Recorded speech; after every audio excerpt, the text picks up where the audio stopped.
Welcome back to the morning show here on Arise News. The increasing number of the death of Nigerians in the hands of herdsmen, whose origin is still a subject of conjecture, has been the source of increasing tension in the land. The friction being generated by this continues to reflect on the country's socio-political barometer and quite worryingly keeps widening the fault lines among various ethnic groupings in the country. In recent weeks, various stakeholders have been speaking out against this reign of terror. Over last weekend here in Lagos, there was a beret movement, orange, I guess that's the color, right? Not red, yes. Across the city, led by a former presidential candidate during the 2019 general election, Omoyele Sowore, who now joins us to talk about this new movement and now intends to drive home the point about the government needing to sit up with a view to nipping this threat to national security in the bud. Omoyele Sowore, good to have you again on the morning show. Thank you so much for bringing us. Yes, welcome to the program. Thank you. You and some other Nigerians have launched what you call a revolution protest, and I see that you have the beret. Yes. The color is orange. What is the inspiration? Could this be the Ukrainian revolution, the orange revolution in Ukraine, which came also shortly after elections in 2005, or is the inspiration Bobby Wine, the Ugandan who chooses red beret as his own symbol of protest against the incumbent Uganda government? I think when you see the beret, it's a signal that people have decided to rebrand and go more militant regarding their position on either national or international issues. And when I mean militancy here, if you realize that after the election we changed some of our positioning, and we started using Revolutionnow because that election showed that simple elections can no longer save Nigeria or improve Nigeria's democracy, that people must take their destinies in their hands, and that we deserve or must have a revolution in this country, particularly if we don't want war, because a lot has been done. As you mentioned, this is the most difficult time to be a Nigerian. This country is not safe. And I know people use the word generically, headsman. The way I describe it is that it's the metaphor for how people feel about being under siege at this time. So you can divide headsmen into political headsmen, economic headsmen, people who are raping the economy, who are destroying the country, destroying the country's democracy. And when it was not headsmen, they used to be called unknown gunmen. Before it was that people who were kidnapping were referred to as Niger Delta militants, regardless of where they were carried out. I think there was a time Niger Delta militants apparently went to Kaduna to kidnap the secretary to the government in Kaduna State, one high official, and drove the person to Warri. So, but now we're using headsmen. But the truth is that this country is not working, and people who are leaders of this country are incompetent, they are wicked, and they are not willing to change their ways. And they've shown clearly during the last election that they cannot even accept democratic change. They cannot allow free and fair elections to happen. They allocate votes to themselves. And there's hunger, starvation, and insecurity in the land. Government has failed. Nigeria is failed as a state, and until we take that necessary big step, not next level, Nigeria will not attain its potential. And that's why we are changing our appearances, and we are changing our tone, and we are urging and mobilizing people around Nigeria to come together and do it one time. So tell us about the march. Was it members of AAC or other people? Tell us what the agenda is. What is the ultimate objective? And you are also quoted as saying that the march was a rehearsal for what is coming up in the next few weeks and months. What should we expect? That's correct. We are mobilizing people across the country. We are having conversation, and a date will be released as to when first will happen in the series of marches that will eventually lead to what is our expectation, that this country will return to its owners, the people, no longer being managed by the owners of Nigeria who have decided that our lives don't matter, and that when we take decisions, it doesn't matter. They decide what to decide for the country. So it's up to them to decide when this will be over. But it's up to us to decide when enough is enough, and we've reached that point. We've reached a breaking point. You were a presidential candidate of the African National Congress. That's correct. In the February 23 presidential election. And, at the end of the day, you got about 32,593 votes. Now, Is this an expression of frustration with the outcome of that election? What you could not get through the ballot box, now you want to mobilize people to the streets to get it. Because at that time, you kept saying that, look, the people in government in Nigeria have failed the people. And you had a slogan, to take the country back. Yes. So the ballot box failed you. Now you want to take the country back through the streets. Is that the agenda? No, I'm not. It would be wrong to say that this frustration. All of us are frustrated with Nigeria. I ran an election, and they allocated some votes to me. There was no election. Yes, there was no election. Everybody knows that. That's the reason why we're stepping up now. That it is clear that voting is no longer going to solve the problem in Nigeria. So taking it back at that time is still taking it back now. But stepping it up to make sure that there's an urgency attached to it, because nobody's safe in this country anymore. Nobody's got jobs, nobody can feed, nobody has hospitals to go to, nobody can sleep at night, without your two eyes open. This is the worst place to live in the world today. It's very sad, but we cannot continue to lament. We can't continue to agonize. We have to organize. And I want to know what you mean by there was no election. And also in your manifesto, when you were running your campaign, on the area of security, you said you would, as president, have increased policing and ranching as a solution. So can we now discuss that? What do you want the government to do? Clearly, the government is failing to do what you... I am not here as a government advisor.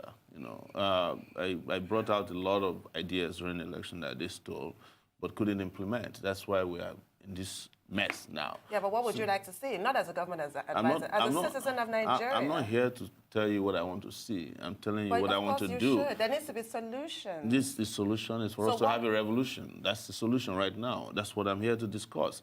I'm not here to... We're not going back to the campaign. We've campaigned. We've tried our best. They didn't allow elections to hold. Everybody has come to a conclusion that there was no election. The elections were badly mismanaged. And what you just did is that people went to vote at the polling units. They moved the elections to collation centers and allocated themselves votes. Well, what you are trying to do, yes, that's call out the people onto the streets. Yes, to what end? What is the ultimate purpose? The ultimate end is... The revolution has a purpose. What is the purpose? Is for the people to take back their country and take back their democracy. And what would that look like? What would it look like? Yes. When it happens? You know. Well, we have seen it in Sudan. Yes. We have seen it in Algeria. We have seen it in Egypt. We've seen the Arab Spring. Yes. We've seen the Occupy movement elsewhere. I guess that's what you are trying to do. Now, it may have worked in other places. How optimistic are you that Nigerians will follow you and go to the streets? Because if you are able to achieve the momentum that we saw in Algeria, Sudan, Arab Spring, and the Occupy movement, maybe you'll be able to make a difference. You think Nigerians will come onto the streets? Nigerians have been coming onto the street. In fact, in 2012, Nigeria had the biggest Occupy movement in the world when Occupy was the main thing. So, but we failed at that time because there was no proper planning, I would say, or an anticipation of where it should go. Because even revolutions deserve to be macromanaged after the success of the revolution. And that's where we are different in this case. The person who is sitting in front of you has tried to be president of Nigeria. That means they have an agenda in place. There are people I can work with, and people are working with us, and people are hearing us all over the world. They have come to the conclusion that enough is enough.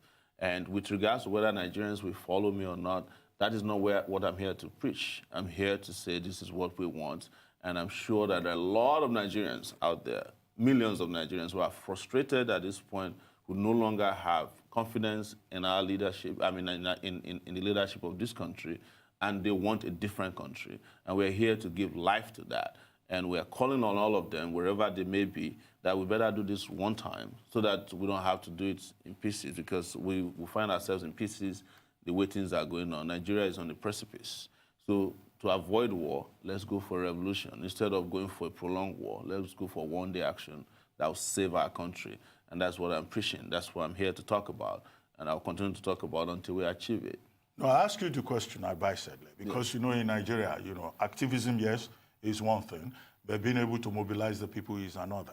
When you try to mobilize people in Nigeria, they throw up questions about ethnicity, about motive, about, religion, right? So what strategy do you have in place? Or are you just doing this alone? or you have some other allies who are buying into your narrative and who truly believe, either in the political class or the professional class, that the time has come, truly, as Sowore is insisting, to take back Nigeria. Doc, you know me for close to 30 years. And I was one of the student leaders in this country that mobilized against the military. At times, we had over 1 million people on the streets of Lagos that drove the military out of power. I'm not talking about just one military general. Started from Babangida, we drove him away. Shonekan came, not military, but a stopgap measure. We drove him away in 82 days. We stayed on the streets in this Lagos and all over the country for 82 days. Abacha came, one of the worst military generals in terms of repression. We took him out. So this is not new. I'm not a newbie in the business. But I'm not going to be coming on TV to be telling you strategies about the revolution. That would be stupid of me to do that. But I'm telling you that people all over this country and Nigerians all over the world have gotten to a point of no return. And we would have to make the sacrifices. I'm telling you, we can be sitting here over analyzing the issue and paralyzing ourselves with analysis about religion, about ethnicity. These things are real, but they will not stand in the way of the revolution that is coming, because hunger don't know ethnicity, insecurity don't know religion, and every other cleavages or division or things that divide us they were created by the same objective conditions that we are going to fight against. Because at the end, when Nigeria becomes a better place, it won't matter where you come from. But what would you say to those who allege that the political killings are really exaggerated and that they're politically motivated to make this government look bad? So somebody is going to tell you that Boko Haram is exaggerated, or the banditry is exaggerated, or the fact that 10 people were killed in Buhari's home state, Katsina, yesterday is exaggerated, or the fact that the daughter of a Afenifere leader was killed on a highway, assassination style, is exaggerated, or the fact that you can't travel from Lagos to Ore without a kidnapper laying you on the road, or the fact that police officers, SARS, are killing people is exaggerated, or the fact that somebody has been detained and courts have asked them to be released and we refuse and reject court position is exaggerated. The country is falling apart. Why are we deceiving ourselves? We have to take a short break, but I would like to ask you a question. Yes. President Buhari says, those who criticize as you are doing are unpatriotic. And he also says, they don't seem to understand the issue. Are you unpatriotic? When we come back, you answer that question. Stay tuned. Welcome back to the morning show here on Arise News. Still with us in the studio is the presidential candidate of the African Action Congress during Nigeria's 2019 general election, who is now leading a revolutionary movement to take Nigeria back, he says. Before we went on break, I asked you, I said, President Buhari says critics are unpatriotic. Are you unpatriotic? And are you afraid that, now that you are calling for a revolution, and you are saying you will move people to the streets, you will become a subject of special interest for the security agencies who may decide to just move against you? Because you are challenging the system. I've been a subject of special interest for 30 years. I became a subject of special interest at the University of Lagos since 1992, and eventually 1993. It depends on where the pendulum is swinging, but I don't think there's never been a time in my life, in the last 30 years, I was not subject of special interest. My name had been permanently put at the airport as a security risk to this nation for 30 years. There's no point wasting our time discussing whether security agencies are interested in my views or position. They've always known me to be like this. I've been consistent like this. And I'm not worried about how they think about me. I'm worried about how we can save this country and how we can even save the security agencies themselves, because it's obvious that they too are unsafe. They are unable to carry out their activities due to also the handicaps brought upon their work by terrible leadership in the country. You've reached a point in this country where the Chief of Army Staff says that the reason they can't defeat Boko Haram is because soldiers are poorly motivated. And the soldiers are saying, no, you are the one who refused to equip us because of corruption at the highest levels of government. So, and the issue of patriotism, I don't waste time on discussing patriotism. It's a jargon that leaders use as it suits their own agenda. The person who is patriotic in a nation is the person who wants the nation to function, not people who are dragging down the nation and preventing the country from attaining its potential. Those are the unpatriotic people. So, but I don't want to waste my time discussing who's a patriot. So we have images there of you addressing the march yesterday in Maryland. Can you tell us more about that? I was there before yesterday. So we had a march, and there was a rehearsal to actually launch our orange hat and to let people know that we'll be doing several other things the next few days, weeks, and months to come until we achieve our total objectives of ensuring that there's first revolutionary consciousness and a physical revolution in this country, because we need it. And like I said, you don't have to worry about me now. You should worry about the country. Well, you've been on the front line of activism for 30 years, as you've said. Yes. So you are aware of a criticism that's made of Nigerians, that Nigerians can be quite resigned, even in the face of poor governance, social issues, lack of infrastructure, just a whole gamut of disasters. We tend to just take a very resigned, God day position. What is your view of this, and how do you plan to galvanize people? Well, it is true, but I'm also coming with experience in doing some of these things. You should also accept that Nigerians haven't had the kind of leadership in the revolutionary sector to mobilize them. There are a lot of young people who would rather have a better country than sit around and be watching, a reality TV show that knobs them, or spend their time, watching teams playing soccer that have no bearing on their lives. If you don't provide the leadership, then you should not be blaming a complacent citizen. People can be complacent when they don't have the right motivation to do work. But there's also a case to be made of the fact that over these years, they've also destroyed and dehumanized our people so well or so much that people don't even know what they're entitled to as citizens. But it was the same in Sudan. They rose one day. It was a lady, or a number of ladies that started it in Sudan, and people criticized them. They said, how can women lead a revolution? And that was why they were successful, because they just thought, this is just women. After a while, they get tired. The same thing that happened in Nigeria, where I think they had an 82-year-old leader that has been around forever. He was sick. Nobody ever saw him, but he kept running for election from hiding. And people got tired of it. It has to be that people are tired and they step out of whatever complacency or complacent situations there, or fear, they overcome their fear, step out one time. Look, Shiites, the Shiites in Abuja. The Islamic movement of Nigeria. Yes, the Islamic movement of Nigeria.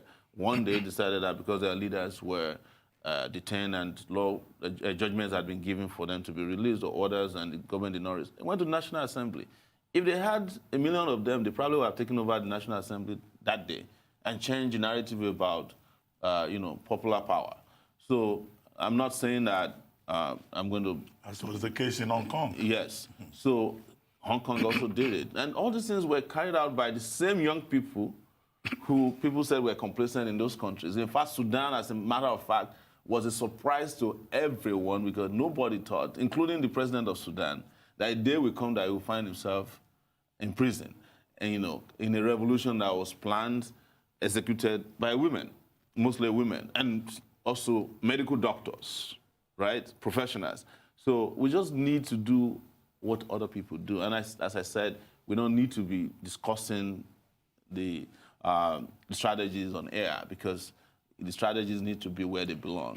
But let's talk about this beret. Yes. I'm interested in it. It's orange, but it has also the logo of the African Action Congress, Yes. which is like a partisan label. Yeah. Are you not concerned that if you try to mobilize other people, they may be reluctant to identify with the AAC? Shouldn't it have been, neutral, politically neutral design? That's one. Two, will it be correct to say that, you are launching this as a way of reaffirmation, considering the fact that in March, some members, the National Executive Committee of the AAC, suspended you and 7 others for 6 months from the party. And then, of course, they went to court. And on Friday, Justice Nyagekwo's court, Federal High Court in Abuja, confirmed that your suspension and that of your deputy and others was, the product of a valid process, and that you had also pointedly refused to defend the suit.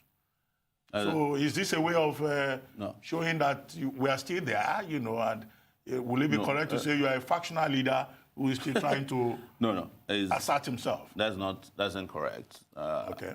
What The is reason correct? it's incorrect is that I have been talking about Revolutionnow as soon as the elections were over. You can go and check my Twitter handle, and you'd have seen that this has been my posture and position. I'm a member of AAC. I'm the founder of AAC. But to address your position on whether others will accept this because it has a logo of AAC, no, you don't have to wear the red beret, the orange beret because of the revolution. Now, you can come with your own logo on it. It's just a symbol of the kind of resistance we have at this time. And to address also your issue about Justice Young, we'll be very, very clear that that was a miscarriage of justice.